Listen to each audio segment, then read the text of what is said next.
think nothing surprises me in politics anymore. Nothing surprises me in politics anymore, because tell me why. Whoever thought, in your wildest imagination, whoever thought that one day Sifuna of all the people would be simping for Rigiji? Whoever thought that Sifuna of all the people would be simping to Rigiji?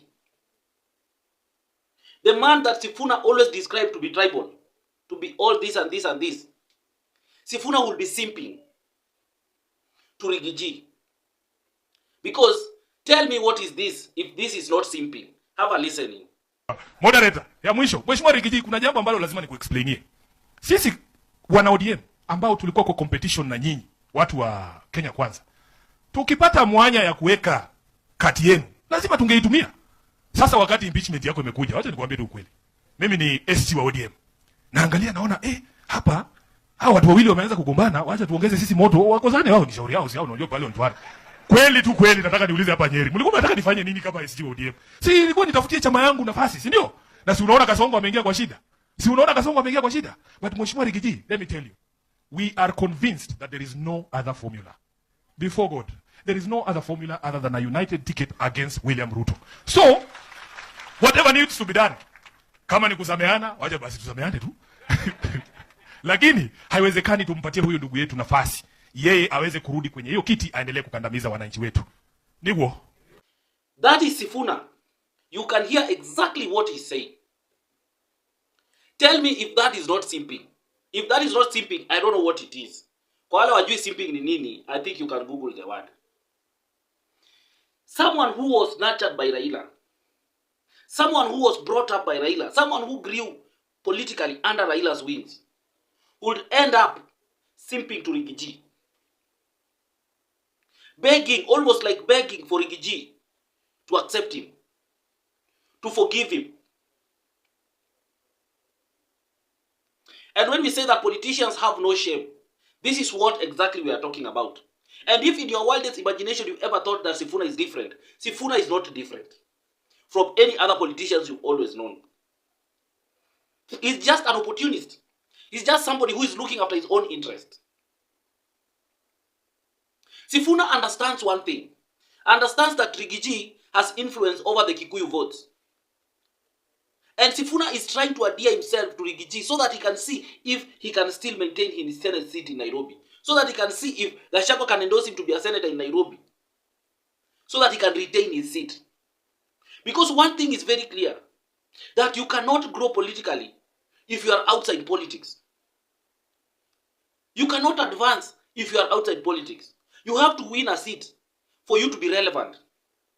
Because if you lose, then you will be irrelevant. No one will pay attention to you. And that is the reality that Sifuna is coming. It's dawning on Sifuna. Sifuna is in a situation whereby he cut ties with ODM, thinking that the ODM fraternity will come out begging for him to come back. Because Sifuna has got this sense of pride that is so big that Sifuna feels like people should not. Unajua, the biggest mistake and what will bring Sifuna down is the arrogance. Nothing more.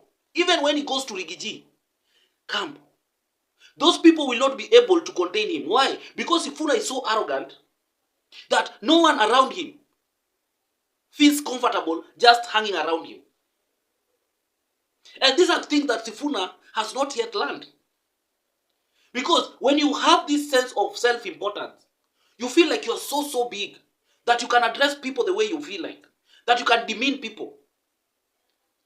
That you can call out people the way you feel because you feel like you have this sense of entitlement that you are big. He was at the funeral and this is what he had to tell Osoro in front of everyone. Have a listening. Mheshimiwa Osoro, hakuna siku tutakula na wewe. Afadhali nikae njaa, na nasema hivyo kama Mluya. Sisi tunaamini chakula, lakini wewe kama ni wewe tunakula na wewe, acha njaa iwe. Hakuna siku. Huyu mzee huyu, Mheshimiwa Onyonka, mimi nimewaambia nilikuwa na marafiki wangu wengine hapa Kisii, nilikuwa nafikiria ni marafiki wa kweli. Sikujua kwamba wakati ambapo Sifuna anadungwa visu, Mheshimiwa Simba Arati atakuwa baadhi ya wale wanaweza dunga Sifuna kisu kwa mgongo. Nasema hivi, Mheshimiwa Simba, mimi ni rafiki yako na unajua, umenishikilia mkono kule Nairobi.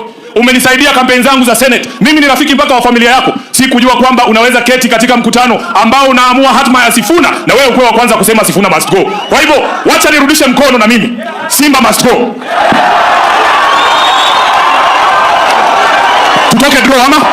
Tutoke draw ama? Sasa mheshimiwa Onyo. That is Edwin Sifuna for you. And this is not the first time he's speaking in this manner. You remember when he came out openly to tell Oburu in front of everyone that I am not your Secretary General. Look for your Secretary General.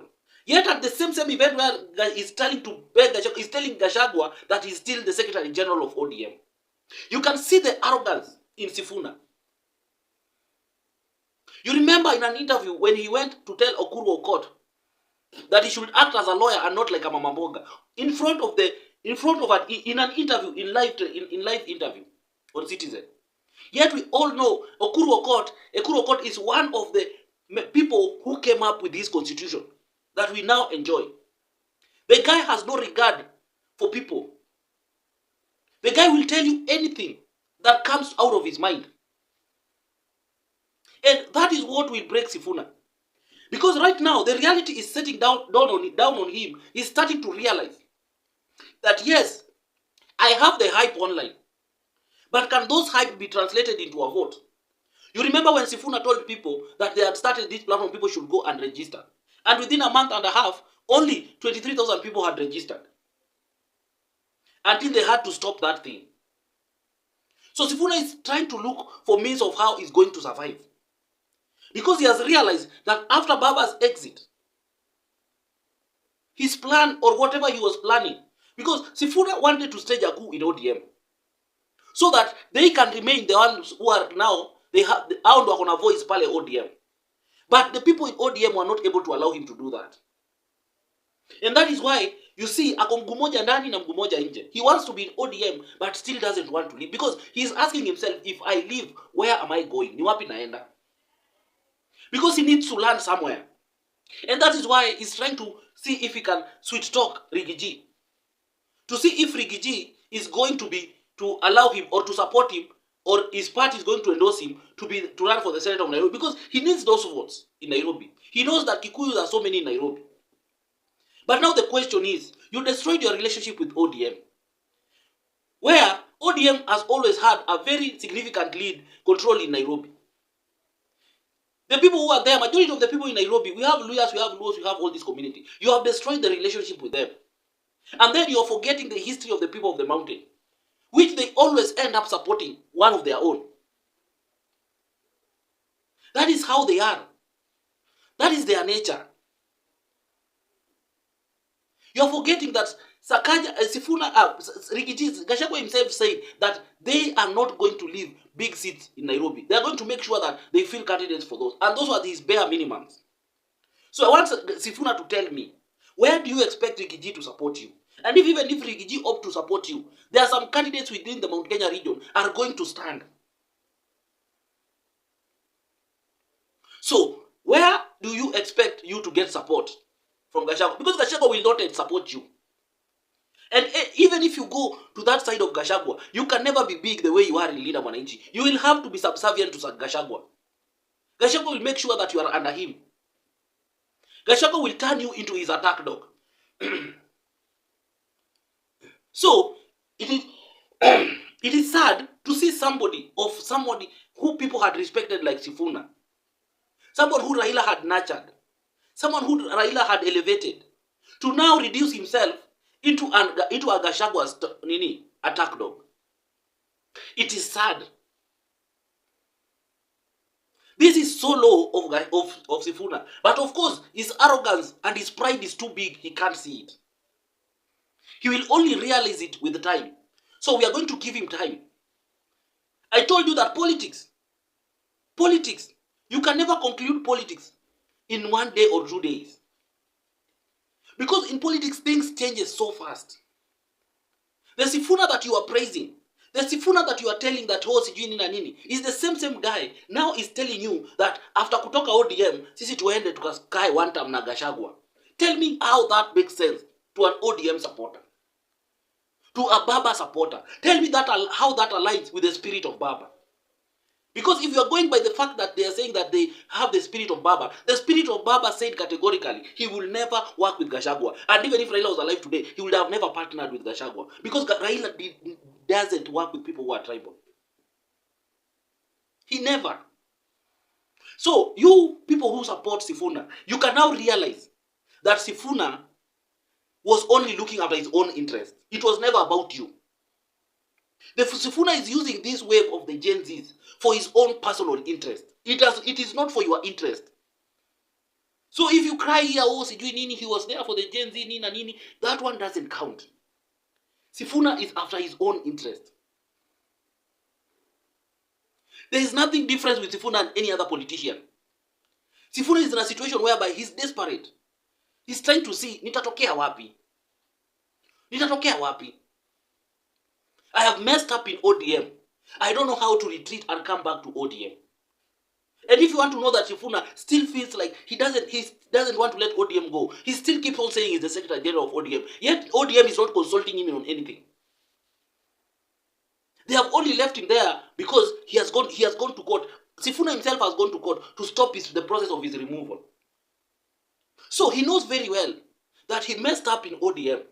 The plan that he had, the coup that he wanted to have in ODM, yeye na Kirababu, has failed. ODM is still intact. ODM is still moving. ODM is still running its own programs. And now, the guy is in Linda Mwananchi, which is not a party. And it's not a move. It's just something that is there. It's an amorphous thing. Now he's confused. Where do I align myself? Because I have criticized William Ruto so much that I don't know. I can't go back to support William Ruto. People will mock me. People will laugh at me. I'm going to lose credibility. So, the best thing to do, I'd rather die on this side of one term. I'd rather say that we don't care.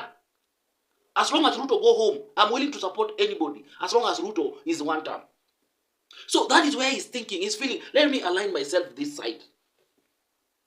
But sasa this side that he wants to align himself, the side of Rigiji, is the worst place to be for your political future.